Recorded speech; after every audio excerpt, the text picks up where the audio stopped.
ठीक है, अब हम पढ़ेंगे एम्ब्रियो स्टार्ट से। अब एम्ब्रियो जो है मैंने लैंगमैन से मैंने अपने नोट्स बनाए हैं, लेकिन जो है ना शेड्यूल में बहुत ज़्यादा कंप्राइज्ड लिखा होता है, तो मैं शेड्यूल में से बताऊंगी, ऐड करूंगी लैंगमैन की चीज़ें, उसके बाद जो लैंगमैन से पढ़ना है वो लैंगमैन बता दूंगी, ठीक है। अब क्या होगा, स्टार्ट होगा फीमेल रिप्रोडक्टिव सिस्टम से। फीमेल रिप्रोडक्टिव सिस्टम हमें पता है कि ना, इसके मैं पार्ट्स पढ़ूंगी, ठीक है। फीमेल रिप्रोडक्टिव सिस्टम में क्या क्या आता है, फीमेल रिप्रोडक्टिव सिस्टम में ओवरीज आते हैं, यूट्राइन ट्यूब आता है, यूट्रस आता है, वजाना आता है। ओवरी क्या होती है, ओवरी आलमंड शेप्ड ऑर्गन या पार्ट होती है, ठीक है। और जो कि इसमें से कौन कौन सी चीज़ें याद करनी, ओवरी क्या है, आलमंड शेप्ड है। उसके बाद मेजोवेरियम क्या है, मेजोवेरियम जो ना वो ना पीछे से जो ना ओवरी जो ना कनेक्टेड होती है लिगामेंट के साथ, जिसे मेजोवेरियम बोलते हैं। उसके बाद तीसरी चीज़ याद करनी है, ट्यूनिका एल्बुगिना। ट्यूनिका एल्बुगिना क्या होती है कि ना, उसके अराउंड ओवरी के अराउंड जो ना एक ना फाइब्रस कैप्सूल होती है, जिसे ट्यूनिका एल्बुगिना बोलते हैं, ठीक है। उसके अलावा ओवरी के दो पार्ट्स होते हैं, cortex and medulla, that's it. Uterine tube क्या होती है, यूट्राइन ट्यूब जो कि वो ट्यूब होती है जो कि ओवरी को यूट्रस के साथ कनेक्ट करती है, उसे यूट्राइन ट्यूब बोलते हैं। उसकी डेफिनेशन हो गई। अब उसके उसके पार्ट्स हो जाएंगे, चार पार्ट्स हैं। इन्फंडिबुलम, इन्फंडिबुलम क्या होता है मैं दिखा देती हूँ। ये एक फनल शेप्ड होता है, ठीक है। ये उसे ना इनफंडिबुलम बोलते हैं, ठीक है, फनल, और इस नाम से ही पता चल रहा है। और उसमें ना कुछ ना हेयर प्रोसेसेस होते हैं, जैसे फेब्रिका बोलते हैं, ठीक है। उसके बाद है, ये हो गया। एम्पेला क्या होती है, एम्पेला वाइड कर्व पार्ट होता है ना यूट्रस ट्यूब का, उसको जो ना वो ना बोलते हैं, ये रहा पीछे की तरफ जो कर्व पार्ट होता है उसको जो ना एम्प्यूला बोलते हैं। इस्थमस क्या होता है, इस्थमस जो ना वो नैरोएस्ट पार्ट ट्यूब का जो ना वो ना इस्थमस कहलाता है। उसके बाद है इंट्राम्यूरल ट्यूब, इंट्राम्यूरल ट्यूब जो कि ना यूट्रस के साथ डायरेक्ट कनेक्ट करवाती है, वो इंट्राम्यूरल ट्यूब होती है। तो उसका कोड है IAII, ठीक है। इन्फंडिबुलम, एम्प्यूला, इस्थमस और इंट्राम्यूरल ट्यूब, ठीक है। उसके बाद है यूट्रस। यूट्रस में क्या होता है, ये यूट्रस डेफिनेशन क्या है, ये होलो पियर शेप्ड है। पीछे ओवरी क्या थी, आलमंड शेप थी। यूट्राइन ट्यूब क्या थी, यूट्राइन ट्यूब तो ट्यूब की तरह थी। यूट्रस जो ना वो ना पियर शेप्ड है, ठीक है। अब यूट्रस में जो ना वो ना तीन पार्ट्स होते हैं। कौन से होता है, एक फंडस पार्ट होता है जो कि एंट्रेंस वाला पार्ट होता है, बाद में बॉडी होती है, फिर होती है बॉडी होती है, फिर होती है सर्वैक्स। मैं यहाँ पर देख लेती हूँ, फंडस है, ठीक है, ये होती है बॉडी, ठीक है, और ये होती है सर्वैक्स जो एंडिंग पार्ट होता है, ठीक है। अब उसके अलावा यूट्रस के तीन जनरल लेयर्स होते हैं, perimetrium, myometrium, endometrium. Perimetrium thin outer layer होती है, मायोमेट्रियम बीच वाली लेयर होती है, एंडोमेट्रियम अंदर वाली लेयर होती है, बिल्कुल ये अंदर की तरफ एंडोमेट्रियम होगी, ठीक है। उसके बाद मायोमेट्रियम, फिर पेरीमाइट्रियम, ठीक है। उसके अलावा एंडोमेट्रियम जो ना वो और में डिवाइड होती है, बेसल लेयर और BF, ठीक है। BF में डिवाइड होती है बेसल लेयर और फंक्शनल लेयर, ठीक है। अब फंक्शनल लेयर जो ना वो ना बेसल लेयर जो ना वो ना मेंस्ट्रुएशन में नहीं शेड होती, जो फंक्शनल लेयर है वो मेंस्ट्रुएशन में शेड होती है, ठीक है। अब वो कह सकते हैं फंक्शनल लेयर के और दो पार्ट्स होते हैं, कम्पैक्ट लेयर और स्पॉन्जी लेयर, ठीक है।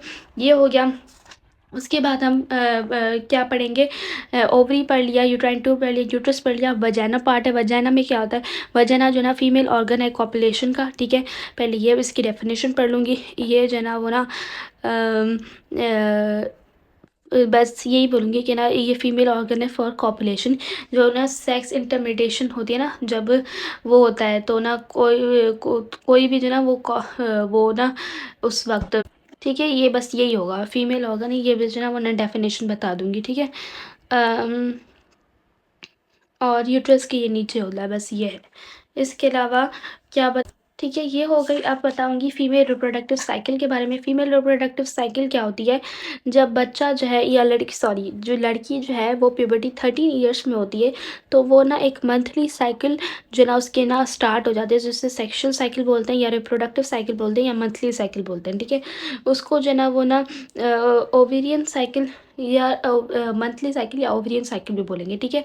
अब ओवेरियन साइकिल क्या होती है, जो कि साइक्लिक चेंजेस आते हैं अंडर द इन्फ्लुएंस ऑफ कुछ हार्मोन्स, जो कि हार्मोन्स रिलीज होते हैं, ठीक है। उनके जो है इन्फ्लुएंस में कुछ चेंजेस आते हैं, उसको ओवेरियन साइकिल या मंथली साइकिल वगैरह बोलते हैं, ठीक है।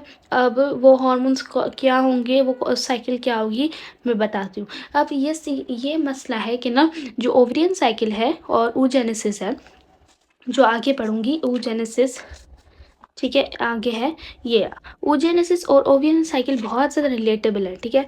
बस ये होगा कि ओवियन साइकिल जब कंप्लीट होगी तो वो फर्टिलाइजेशन नहीं होगी तो मेंस्ट्रुएशन भी फेस आएगा। oogenesis होती तब तक है जब तक फर्टिलाइजेशन हो जाती है, ठीक है। उसके बाद oogenesis की नहीं होती है। तो मैं इन दोनों को साथ मिलाकर बताऊंगी कि क्या होता है, क्योंकि बेसिकली ओवरियन साइकिल भी वही होती है जो प्राइमरी oocyte वगैरह बनना, एग फीमेल का एग बनना और उसको जो ना मैच्योर होना, ओवरियन साइकिल का भी मकसद वही होता है, ठीक है। ठीक है, अब मैंने ना अपने नोट्स खोल लिए हैं, लेकिन oogenesis से पहले जो ना मैं ना बताना चाहूँगी गैमेटोजेनेसिस क्या होती है, क्योंकि oogenesis गैमेटोजेनेसिस का पार्ट होता है। तो पहले गैमेटोजेनेसिस क्या होती है? गैमेटोजेनेसिस जो है ना formation of male and female gamete gametogenesis कहलाती है। अब गैमेटोजेनेसिस से जो ना प्राइमोर्डियल जो ना जर्म सेल की जो ना वो ना साइकिल बताती हूँ कि वो कैसे जो ना गैमेटोजेनेसिस से स्टार्ट होती है, ठीक है।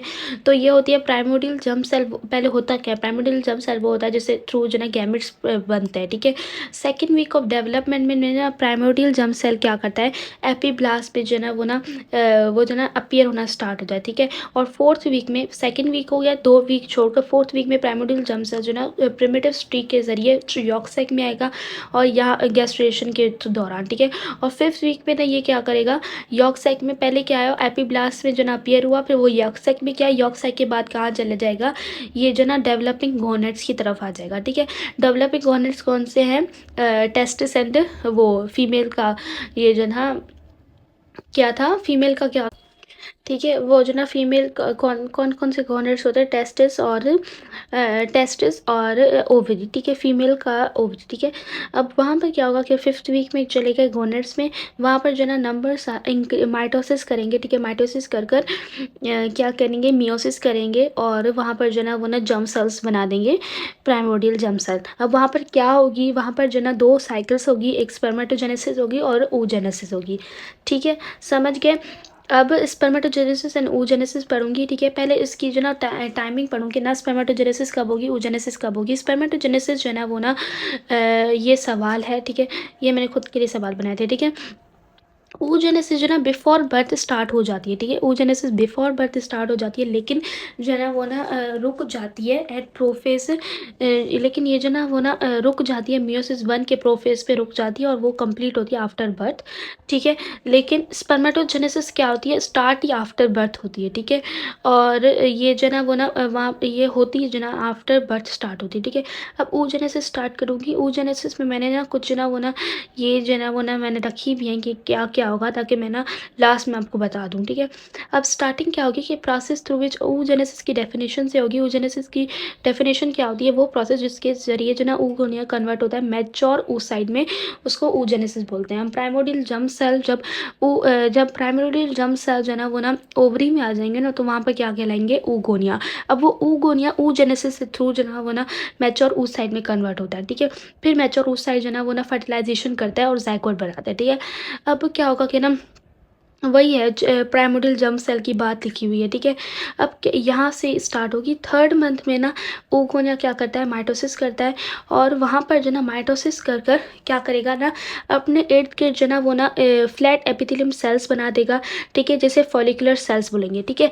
अब ये oogonia है, ठीक है। oogonia उसके ये रहा oogonia, इसके इर्द गिर्द जो ना फ्लैट एपिथेलियम बन जाएगी, ठीक है। इसको फॉलिकुलर सेल्स बोलेंगे, ठीक है। इनको फॉलिकुलर सेल्स बोलेंगे, ठीक है। अब ये फॉलिकुलर सेल हो गई, ठीक है।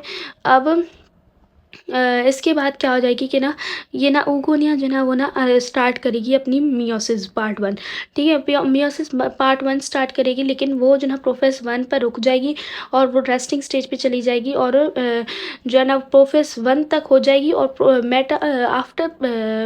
मेटाफेज से स्टार्ट जो है ना आफ्टर प्यूबर्टी जो ना स्टार्ट होगी बर्थ के बाद, ठीक है। तो ये बर्थ से पहले वाली ये जो ना बता रही हूँ कि ये बर्थ से पहले होगी, ठीक है।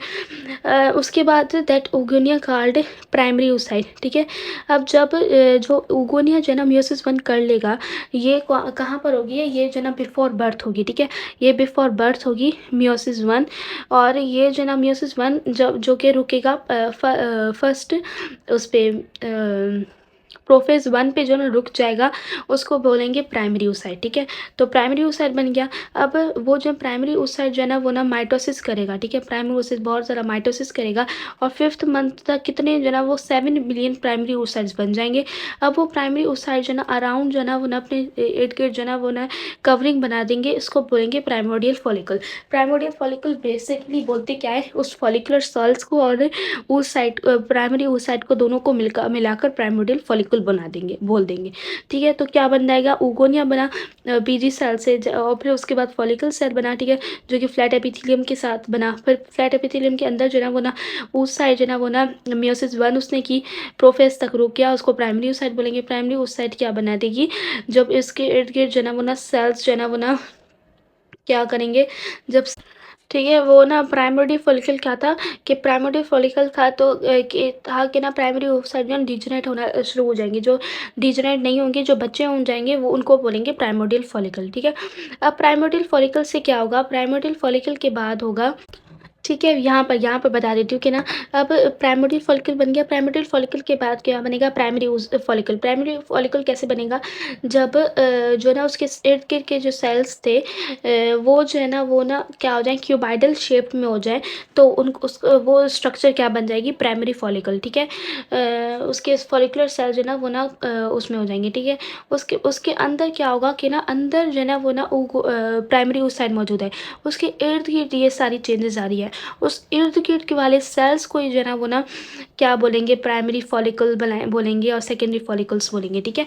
तो ये हो जाएगा। अब जो प्राइमरी फॉलिकल है उसके ये हमने ना क्यूबाइडल शेप्ड सेल्स बन गए, ठीक है। अब वो क्यूबाइडल शेप्ड सेल्स की मोर देन 1 लेयर हो जाएगी, तो क्या बन जाएगा, ग्रोइंग फॉलिकल बन जाएगा, ठीक है। अब ग्रोइंग फॉलिकल क्या करेगा, ये जो है ना उसके सेल, यही सेल जो क्या एक ना लिपोप्रोटीन जो है ना लेयर रिलीज करेंगे, जिसको बोलेंगे जोना पेलोसिडा, ठीक है। यहाँ पर लिखा हुआ है, ठीक है, यहाँ पर ये रहा, ये जो ना प्राइमरी फॉलिकल जो है ना वो ना सीक्रेट करेगा लिपोप्रोटीन लेयर, जिन्हें जोना पेलिसिडा बोलेंगे। और क्या रिलीज करेगा, एक कनेक्टिव टिश्यू सेल्स रिलीज करेगा, जिसे थीका फॉलिकल बोलेंगे। ये थीका फॉलिकल, जैसे फॉलिकल जो ना ग्रो करेगा तो ये ना थीका फॉलिकल डिवाइड हो जाएगा थीका इंटरना और थीका एक्सटर्ना में, ठीक है। तो यही यहाँ पर बात मैंने बताई थी, जोना पेलिसिडा बनेगा, फिर theca follicle connective tissue layer बनेगी, ठीक है। उसके बाद क्या हो जाएगा कि ना इन इन जो ना सेल्स के बीच में जो ना एक कैविटी बन जाएगी, जिसको फॉलिकुलर कैविटी बोलेंगे। इसकी वजह से इसको इस स्ट्रक्चर को बोलेंगे फॉलिकुलर एंट्रम, ठीक है। अब फॉलिकुलर एंट्रम बन गया, उसके बाद क्या बनेगा, फॉलिकुलर एंट्रम के बाद क्या बनेगा, वो जरा वो ना follicular antrum under the influence of FSH के इन्फ्लुएंस में जो ना वो ना फॉलिकुलर जो ना वो हो जाएगा, मैच्योर हो जाएगा, ठीक है। और मैच्योर होकर क्या बना देगा, ग्राफियन फॉलिकल। ये जो ना मैंने लाइन जो ना वो ना यहाँ से पढ़ी थी उसमें से शर्जील में, ठीक है, या उसमें भी लिखी हुई है, लेकिन the follicle is now matured and called Graafian follicle, ठीक है। अब ये ग्राफिन फॉलिकल उसके इर्द गिर्द जो ना इन फॉलिकल के इर्द गिर्द जो ना कुछ सेल्स होते हैं, उनको क्या बोलेंगे, क्यूमरस ऑफरस, ठीक है। उसके इर्द गिर्द जो ना सेल्स क्या उस स्ट्रक्चर के इर्द गिर्द जो सेल्स बोलेंगे उसको बोलेंगे क्यूमुलस ऑफरस। और वो क्यूमुलस ऑफरस में से जो है ना वो ना कुछ जो है ना वो ना सेल्स जो है ना वो ना वो जो है ना लीव कर जाएंगे, ठीक है, लीव कर जाएंगे। और वो लीव कर जाएंगे सेल्स, उनको क्या बोलेंगे, कोरोना रेडिएटा, ठीक है। तो मतलब दूर दूर जो थोड़े से दूर दूर जो सेल्स होंगे उसको बोलेंगे कोरोना रेडिएटा, ये हो गया, ठीक है। उसके बाद क्या होगी, ये जो ना वो ना मैंने ना बता रही थी ना कि ना ओवरियन साइकिल और जो ना वो ना वो oogenesis सेम होती है। तो ये ओवरियन साइकिल या उसमें जो ना ओवरियन साइकिल में ये सारा फेज़ क्या कहलाता है, फॉलिकुलर फेज़, ठीक है। फॉलिकुलर फेज़ में ये जो ना वो ना सब कुछ होता है जो मैंने बताया था। क्या क्या मैंने बताया था, मैं फिर से रिवाइज कर लेती हूँ।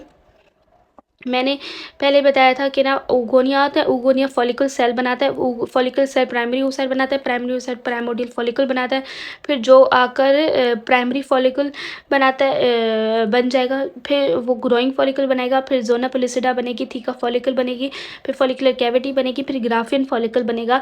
और ग्राफियन फॉलिकल के बाद ये जो है ना वो ना मैच्योर वगैरह हो जाएंगे, फिर ओव्यूलेटरी फेज आ जाएगी, ठीक है। अब मैं पढ़ूंगी ओव्यूलेटरी फेज के बारे में, ठीक है। अब ओव्यूलेटरी फेज़ क्या होगी, ये जब एलएच अमाउंट इंक्रीज़ हो जाएगा तो ओव्यूलेशन हो जाएगी, ठीक है, क्योंकि मैच्योर हो चुका है। ग्राफियन फॉलिकल मैच्योर फॉलिकल होता है, ठीक है। अब एलएच अमाउंट इंक्रीज़ होगी तो ओव्यूलेशन हो जाएगी, लेकिन बिफोर ओव्यूलेशन एक काम होगा कि जो अंदर जो प्राइमरी oocyte थी वो मियोसिस 1 कंप्लीट करेगी और मियोसिस 2 स्टार्ट कर देगी, जिसकी वजह से सेकेंडरी oocyte बन जाएगा। तो सेकेंडरी oocyte क्या होता है, जिसमें मियोसिस 1 कंप्लीट हुई हो, लेकिन सेकेंडरी जो है ना मियोसिस 2 जो है ना बीच में हो, ठीक है। और वो जो है ना वो ना सेकेंडरी oocyte और पोलर बॉडी बना देगा, ठीक है। और लेकिन ठीक है, और वो जो है ना इवोल्यूशन हो जाएगी, ठीक है। इवोल्यूशन के बाद ये क्या हो जाएगा, वहाँ पर यूट्राइन ट्यूब में आ जाएगा। यूट्राइन ट्यूब में अगर फर्टिलाइजेशन हो जाएगी तो मियोसिस टू भी वहाँ पर कंप्लीट हो जाएगी, ठीक है। और सेकेंड पोलर बॉडी बन जाएगी, ठीक है, जो कि पोलर बॉडी से आखिर में जाकर डिजेनरेट हो जाती है। अगर फर्टिलाइजेशन नहीं होगी तो ना उस सारे स्ट्रक्चर की डिजेनरेशन हो जाएगी, अगर फर्टिलाइजेशन 24 आवर्स में नहीं हुई, ठीक है। उसके बाद क्या होगा, ल्यूटियल फेज आएगा, ठीक है। फॉलिकुलर सेल प्रोलिफरेटिव फेज के बाद ओव्यूलेटरी फेज आता है, उसके बाद ल्यूटियल फेज आता है, ठीक है। ल्यूटियल फेज जो है ना मैंने यहीं से पढ़ा देती हूँ, मैंने ना शर्जील में से पढ़ा था, ठीक है। ल्यूटियल फेज़ में क्या होता है कि ना ल्यूटियल फेज़ में ये जो है ना ओव्यूलेशन हो जाएगी, ठीक है। उसके जो बीच प्राइम सेकेंडरी उस साइड जो है ना निकल गया, ठीक है, ग्राफियन फॉलिकल से निकल गया। अब जो ग्राफियन फॉलिकल जो पीछे बचा था वो किस में कन्वर्ट होगा, एक येलोइश बॉडी में कन्वर्ट होगा, जिसे बोलते हैं कॉर्पस ल्यूटियम, ठीक है। वो ओवरी से ओव्यूलेशन हो जाएगी, वो जो है ना बचा हुआ पार्ट जो है ना कॉर्पस ल्यूटियम में कन्वर्ट हो जाएगा ओवरी के अंदर ही, ठीक है। अब कॉर्पस ल्यूटियम क्या रिलीज़ करेगा, एक हार्मोन रिलीज़ करेगा जिसे प्रोजेस्टेरॉन बोलेंगे। अब प्रोजेस्टेरॉन का फंक्शन होता है, ये जो सारी जो है ना वो ना यूट्रस जो है ना उसकी प्रिपरेशन करता है, उसमें ब्लड जो है ना वो ना एक्यूमुलेट करवाता है, ताकि उसमें ना जाइगोट जो है ना इम्प्लांट हो सके, ठीक है। अब ल्यूटियल फेज़ के बाद अगर फर्टिलाइजेशन हो गई तो कॉर्पस ल्यूटियम में भी उसके भी दो फेट्स होते हैं। अगर फर्टिलाइजेशन हो गई अगर फर्टिलाइजेशन नहीं हुई, ठीक है, अगर फर्टिलाइजेशन नहीं हुई तो हम जैसे सेकेंडरी उस साइड डिजेनरेट हो जाएगा, तो ये कॉर्पस ल्यूटियम क्या करेगा, कॉर्पस ल्यूटियम भी जो ना वो ना अपनी साइज डिक्रीज कर कर क्या बना देगा, कॉर्पस ल्यूटियम ऑफ मेनिस्ट्रेशन, ठीक है। कॉर्पस ल्यूटियम ऑफ मेनिस्ट्रेशन बना देगा, उसके बाद क्या बना देगा, कॉर्पस एल्बिकन्स बना देगा और मेनिस्ट्रेशन में ये निकल जाएगा, ठीक है। तो ये सब कुछ जो है ना मैं ना उसमें नहीं लिखूंगी, ये जो है ना मैं ना जब oogenesis लिख पढ़ूंगी तो ना ये ना ओव्यूलेटरी फेज तक जो है ना oogenesis में लिखूंगी, उसके बाद जो है ना oogenesis में ल्यूटियल फेज नहीं लिखूंगी, ठीक है। अब उसमें ना अगर ना ये मैं पढ़ी थी कॉर्पस ल्यूटियम का फेज़, अगर फर्टिलाइजेशन नहीं हुई तो ये हो जाएगा कॉर्पस ल्यूटियम मेनिस्ट्रेशन, फिर कॉर्पस अल्बिकन्स। उसके बाद अगर फर्टिलाइजेशन हो गई तो कॉर्पस ल्यूटियम क्या एम्ब्रियो जो है सीक्रेट करेगा HCG, जो कि क्या करेगा, कॉर्पस ल्यूटियम को कन्वर्ट करेगा कॉर्पस ल्यूटियम ऑफ प्रेगनेंसी में। इसका मतलब क्या है, ये बड़ा सा कॉर्पस ल्यूटियम है जिसके थ्रू जो है ना ज़्यादा प्रोजेस्टेरॉन रिलीज होगा 4th मंथ तक, ताकि वो जो है ना वो ना शेड ना हो, जो यूट्रीन वॉल है, यूट्रस की वॉल है, वो जाइगोट को इम्प्लांट कर कर रखे, और क्योंकि वहीं पर बच्चा होगा ना, और जब तक 4th मंथ तक, तब इस वजह से क्योंकि तब तक प्लेसेंटा जो ना तैयार हो जाएगा और वो प्रोजेस्टेरॉन रिलीज करवाना स्टार्ट कर देगा, ठीक है। अगर फर्टिलाइजेशन नहीं होती है तो मेंस्ट्रुएशन फेज़ आता है, ये रहा, ये मेंस्ट्रुएशन साइकिल उसी को बोलते हैं, ठीक है। मेंस्ट्रुएशन फेज़ आती है, मेंस्ट्रुएशन फेज़ क्या होती है, ब्लीडिंग फेज़ होती है, ब्लीडिंग हो जाती है वजाना में। ये जो सारे पार्ट है, एंडोमेट्रियम की जो सुपरफिशियल लेयर है, इंटायर कंपैक्ट लेयर और spongy layer, most spongy layer, ये जो ना एक्सक्रीट आउट हो जाते हैं अलॉन्ग विथ जो एग और वो बना था ना, उसके अलॉन्ग जो ना ये ना रिलीज़ हो जाएंगे अलॉन्ग विथ कॉर्पस एल्बिकन्स, ठीक है। दैट्स इट, ये हो गई हमारी उसकी जो है वो ओवरियन साइकिल, और बीच में हो गई थी हमारी ऊजा, ठीक है। अब एक चीज़ रह गई थी, मैं ना ये बताना रह गई थी कि ना फॉलिकुलर सेल जो ना कितने टाइम के लिए होता है। फॉलिकुलर फेज़ जो है ना वो ना पहले ना मेंस्ट्रुएशन फेज़ आता है, मेंस्ट्रुएशन फेज़ जो है वो 1 to 5 डेज़ के लिए होता है, फॉलिकुलर फेज़ 5 to 13 डेज़ के लिए होता है, ठीक है। ठीक है, सॉरी, ये कह सकते हैं कि 5 to 14, ये 10 डेज़ कर लेती हूँ, ठीक है, ये 10 डेज़ हो गया, ठीक है। उसके अलावा फिर होगी luteal phase, sorry ovulatory phase आएगी। ओव्यूलेटरी फेज़ कितने के लिए कौन से डे पर होती है, 14th डे पर ओव्यूलेटरी फेज़ होती है, और ल्यूटियल फेज़ किस डे पे होती है, 14 to 28 डेज़ के लिए ल्यूटियल, ठीक है। अभी क्या जो है ना मैंने oogenesis पढ़ लिया, सॉरी वो मैंने ना ओवरियन साइकिल पढ़ ली, ठीक है, ओवरियन साइकिल पढ़ ली। अब मैं पढ़ूंगी स्पर्मेटोजेनेसिस, गैमेटोजेनेसिस में स्पर्मेटोजेनेसिस पढ़ूंगी। इसमें क्या होता है, स्पर्मेटोजेनेसिस की डेफिनेशन क्या है, स्पर्मेटोगोनिया का चेंज होना स्पर्मेटोजोआ में, उसको स्पर्मेटोजेनेसिस बोलते हैं। अब कैसी कन्वर्ट होती है, पहले पीजी सेल होता है, ठीक है, पीजी सेल को कन्वर्ट होती है, पीजी सेल वो जो है ना, पीजी सेल कन्वर्ट होती है स्पर्मेटोगोनिया टाइप ए में, फिर वो टाइप ए कन्वर्ट होती है टाइप बी में, टाइप बी किस में कन्वर्ट होती है, प्राइमरी स्पर्मेटोसाइट में। प्राइमरी स्पर्मेटोसाइट कैसे कन्वर्ट होती है कि ना, स्पर्मेटोगोनिया जो ना वो ना अपनी ना लाइफ से वो जो है मियोसिस वन स्टार्ट करता है, ठीक है, मियोसिस वन स्टार्ट करता है लेकिन कंप्लीट नहीं करता, उसको प्रोफेस वन में जो ना वो ना स्टॉप कर देता है, जिसको प्राइमरी स्पर्मेटोसाइट बोलते हैं। अब प्राइमरी स्पर्मेटोसाइट सेकेंडरी स्पर्मेटोसाइट में कन्वर्ट होगी, लेकिन वो इसमें क्या होगा कि ना वो ना प्राइमरी स्पर्मेटोसाइट अपनी मियोसिस वन कंप्लीट कर देगा, ठीक है, जब मियोसिस वन कंप्लीट होती है तो हाफ नंबर ऑफ क्रोमोसोम्स हो जाएंगे, तो 2 हैप्लॉइड सेकेंडरी स्पर्मेटोसाइट बन जाएगा, ठीक है। अब ये सेकेंडरी स्पर्मेटोसाइट किस में कन्वर्ट होगा, हैप्लॉइड स्पर्मेटिड्स में, ठीक है, 4 हैप्लॉइड स्पर्मेटिड्स में, 2 स्पर्मेटोसाइट थे तो वो किस में कन्वर्ट हुए, 4 वो ना स्पर्मेटिड्स में, ठीक है, 4 स्पर्मेटिड्स में कन्वर्ट हुए। उसके बाद 4 स्पर्मेटिड्स किस में कन्वर्ट होंगे, स्पर्मियोजेनेसिस के थ्रू 4 मैच्योर स्पर्मेटोज़ोआ में कन्वर्ट होंगे, ठीक है। अब स्पर्मियोजेनेसिस क्या होती है, स्पर्मियोजेनेसिस जो है ना वो ना सीरीज ऑफ चेंज आते हैं जो कि स्पर्मेटिड को स्पर्मेटोज़ोआ में कन्वर्ट कराती है, ठीक है। अब ये इसमें क्या होता है कि ना, इसमें कुछ चीज़ें होती हैं जो कि कन्वर्ट करवाती हैं। पहले तो ना फॉर्मेशन ऑफ एक्रोसोम होता है, फिर कह सकते हैं formation of neck, middle piece and tail, ये स्पर्म का जो ना स्ट्रक्चर बना है। उसके बाद कंडेंसेशन ऑफ न्यूक्लियस होती है और फिर शेडिंग ऑफ साइटोप्लाज्म होती है। तो ये 4 चीज़ें कर कर क्या होगा, ये जो ना स्पर्मियोजेनेसिस हो जाएगी और स्पर्म में कन्वर्ट हो जाएगी, ठीक है। उसके बाद ठीक है, एक ये बात बताती हूँ कि ना स्पर्मेटोजेनेसिस जो ना 6 जो है ना वो ना उसका स्टेप्स का जो ना पार्ट है, ठीक है, 6 स्टेप्स होते हैं इसमें, फिर मैं देख लूँगी कौन कौन से स्टेप हैं, ठीक है। अब oogenesis की बात आ जाती है, ठीक है। oogenesis जो है ना वो ना मैंने बताया था कि oogenesis क्या होता है कि ना प्राइमोर्डियल जर्म सेल को कन्वर्ट करना, सॉरी oogonia को कन्वर्ट करना ना मैच्योर oocyte में, उसको oogenesis बोलते हैं। अब मैंने ना ओवरियन साइकिल में बताया था कि ना oogenesis बहुत ज़्यादा रिलेटेबल होती है टू दिस ओवरियन साइकिल। तो अब oogenesis में ना 2 फेजेस आते हैं, एक प्री नेटल मैचुरेशन आती है, एक होती है पोस्ट नेटल। प्री नेटल मतलब बिफोर बर्थ जो ना ये चीज़ें होती है, पोस्ट नेटल आफ्टर बर्थ, ठीक है। This period extend from foetal life till puberties, ये जो ना सॉरी बिफोर बर्थ नहीं है, ये है टिल प्यूबर्टी तक होती है, और पोस्ट नेटल मतलब आफ्टर प्यूबर्टी से, ठीक है। अब उसमें जो ना वो ना प्री नेटल मैचुरेशन में सारा फॉलिकुलर फेज होगा, क्या होगा कि ना वो ना इसमें फॉलिकुलर फेज में क्या था, ओगोनिया थी, फॉलिकल सेल बना था, प्राइमरी oocyte बना था, प्राइमरी oocyte प्राइमोडियल फॉलिकल बना था, प्राइमोडियल फॉलिकल किस में कन्वर्ट हुआ था, प्राइमरी फॉलिकल में कन्वर्ट हुआ था, फिर प्राइमरी फॉलिकल किस में कन्वर्ट हुआ था, ग्रोइंग फॉलिकल में, ग्रोइंग फॉलिकल जोना पेलिसिडा बनाया, थीका फॉलिकल बना, फिर फॉलिकुलर एंट्रम बनाई थी, फिर ग्राफिन फॉलिकल बन गया था, ठीक है। तो ये जो ना प्री नेटल सारा फॉलिकुलर फेज है। फिर पोस्ट नेटल क्या था, ठीक है, पोस्ट नेटल क्या आएगा, ये जो ना आफ्टर प्यूबर्टी जो ना पोस्ट नेटल आता है, ठीक है।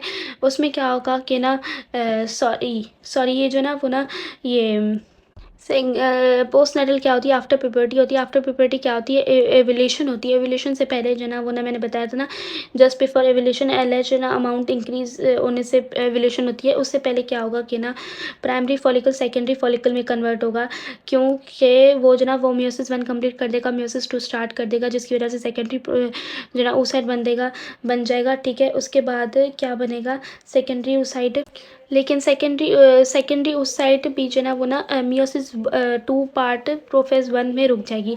आफ्टर ओव्यूलेशन क्या हो जाएगी, मैच्योर oocyte बनेगी, और मैच्योर oocyte में क्या होगा कि ना वो ना सेकेंडरी वो मैच्योर oocyte बनेगी और 2 पोलर बॉडीज़ बन जाएगी जो कि डीजनरेट हो जाएंगी, ठीक है। तो फिर मैच्योर oocyte आके चलकर फर्टिलाइजेशन करेगा। तो पोस्ट नेटल मैचुरेशन सारी ओव्यूलेटरी फेज है, और जो प्री नेटल थी वो जो ना सारी फॉलिकुलर फेज है, ठीक है। उसके बाद पढ़ेंगे फर्टिलाइजेशन फर्टिलाइज़ेशन मैंने अपने नोट्स में लिखी है उसे लैंगमैन से। फर्टिलाइज़ेशन पहले डेफिनेशन पढ़ूँगी जिसमें male and female gamete fuse होता है, उसको फर्टिलाइज़ेशन बोलते हैं। ये होती कहाँ है? एम्पीरियल रीजन, यूट्राइन ट्यूब के एम्पीरियल रीजन में होती है। एम्पीरियल रीजन क्या होती है? मैंने पढ़ाया था ये एम्पिलरी रीजन ये होती है, ठीक है। यहाँ पर जो है ना फर्टिलाइज़ेशन होगी, ठीक है। उसमें क्या होगा कि ना बहुत ज़्यादा स्पर्म्स 300 to 500 मिलियन स्पर्म्स जो है ना वो ना वजाइना के थ्रू जो है ना वो ना आएंगे, लेकिन सिर्फ एक जो है ना वो ना अंदर सेकेंडरी उस साइड के सिर्फ जो ना एक जो है ना वो ना अप्रोच कर पाएगा, ठीक है। और बाकी सारे जो है ना वो ना शेड हो जाएंगे, और वो भी स्पर्म जो है ना वो ना नहीं कर पाएगा। इससे पहले उसको कुछ ना मॉडिफिकेशन करनी पड़ेगी जिसको कैपेसिटेशन बोलते हैं।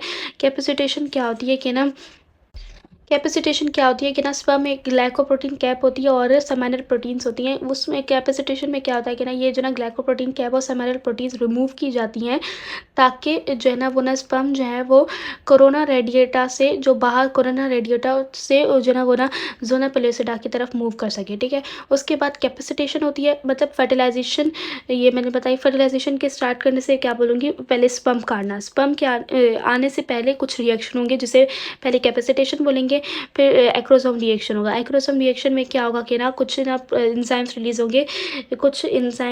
होंगे, एंजाइम यहाँ पर सही लिखे हुए हैं, एक्रोराइजिन एंड न्यूरोमाइडेस। ये क्या करेंगे, एक्रोमाइजिन एंड न्यूरोमाइडेस क्या करेंगे कि ना वो पेनिट्रेट करवाएंगे जोना पेलिसिडा से अंदर एग तक रीच करवाने के लिए स्पर्म को, ठीक है। तो ये हो गया। उसके बाद क्या होगा कि ना अब फर्टिलाइजेशन होगी, ठीक है। स्पर्म के सारे चेंजेस हो गए, अब फर्टिलाइजेशन होगी। फर्टिलाइजेशन में क्या होगा कि ना फर्टिलाइजेशन यहाँ अच्छी लिखी हुई है। फर्टिलाइजेशन में क्या होगा कि ना फर्टिलाइजेशन मैंने पढ़ लिया था कि फ्यूजन ऑफ स्पर्म एंड उस साइड उसको जो ना दोनों गैमेट्स का फ्यूजन। अब मैं इसमें क्या होगा कि ना सेकेंडरी उस साइड जो ना वो ना सेकेंडरी उस साइड का जो न्यूक्लियस होता है उसको क्या बोलते हैं, फीमेल प्रोन्यूक्लियस, ठीक है। सॉरी, ओवम के जो न्यूक्लियस होता है उसको बोलते हैं फीमेल प्रोन्यूक्लियस। और जो मेल में क्या होता है, मेल में जो ना वो ना स्पर्म होता है ना, स्पर्म जो ना वो ना डिजनरेट हो जाती है और उसका हेड जो ना इनलार्ज हो जाता है, और वो हेड इनलार्ज होकर वो क्या बना देगा, मेल प्रोन्यूक्लियस, ठीक है। तो फीमेल प्रोन्यूक्लियस और मेल प्रोन्यूक्लियस दोनों मिलकर, क्योंकि जेनेटिक मटेरियल तो न्यूक्लियस में ही होता है ना, तो बेसिकली ये जो ना दोनों मिलकर जो ना क्या बनाते हैं, जाइगोट बनाते हैं, ठीक है। तो ये हो गई। अब उसके बाद पढ़ूंगी importance of fertilisation, restoring the diploid number को रिस्टोर करने के लिए कौन सा सेक्स वो है एम्ब्रियो का, मतलब कौन सा तरीके का फीमेल है या मेल है, उसके लिए फर्टिलाइजेशन होती है। उसके अलावा वेरिएशन, ह्यूमन स्पीशीज़ में वेरिएशन होने के लिए जो ना फर्टिलाइजेशन की इंपॉर्टेंस ये है, ठीक है। तो ये 3 ही लिख दूँगी, ठीक है। तो मैंने फर्टिलाइजेशन में क्या क्या पढ़ा, फर्टिलाइजेशन में सबसे पहले जो ना मैंने फर्टिलाइजेशन में पढ़ा था कि ना वो ना फिर वो आएगा, डेफिनेशन पढ़ी, फिर आऊँगी स्पर्म आएगा। स्पर्म में कुछ चेंजेस आएंगी, कैपेसिटेशन और एक्रोसोम रिएक्शन। उसके बाद दोनों का स्पर्म का और वो जो ना ओवम का फ्यूजन हो जाएगा, और उनके भी प्रो न्यूक्लियस का फ्यूजन हो जाएगा, ठीक है। फिर इंपॉर्टेंस ऑफ फर्टिलाइजेशन पढ़ी, दैट्स इट।